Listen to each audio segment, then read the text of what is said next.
আজকে আম্মু আর আমার বড় আপু মিলে বাজার থেকে দুইজন দুই ধরনের শাক এনেছে। বুবু এনেছে লাউ শাক আর আম্মু এনেছে পুঁই শাক।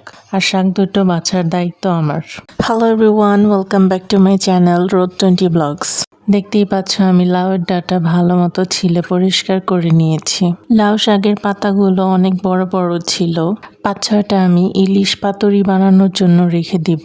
বাকিগুলো আমি 4-5 বার ভালো করে ধুয়ে নিয়ে বটি দিয়ে ঝুরি করে কেটে নিব। প্রথমে আমরা 2-3টা পাতা একসাথে রোল করে নিব। তারপর রোলগুলো মাঝখান থেকে কেটে দুইটা একসাথে ভালো মতো ঝুরি করে নিব। একইভাবে আমরা সবগুলো পাতা কেটে নিব। আমার তো লাউ শাক খুব বেশি পছন্দ।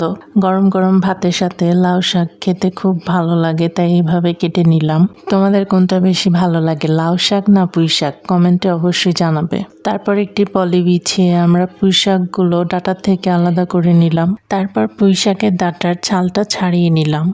দেখো হাতে গ্রিন কালার চলে এসেছে। আমার পুঁই শাকের ডাঁটাগুলো ছেলা হয়ে গেছে।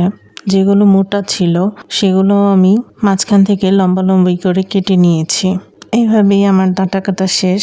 এখন পাতাগুলো কেটে নিব। ছোট পাতাগুলো সামনে এবং বড় পাতাগুলো পিছনে দিয়ে আমি রোল করে নিব।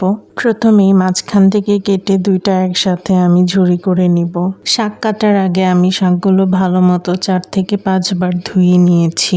তোমরা অবশ্যই শাক কাটার আগে ভালো করে ধুয়ে নিবে। এই তো আমার শাক কাটা শেষ। ভিডিওটি ভালো লাগলে please like, comment, share with our friends and family and don't forget to subscribe my channel Road 20 Blogs and hit the bell icon. সবাই ভালো থাকবে। ওকে, টাটা, বাই।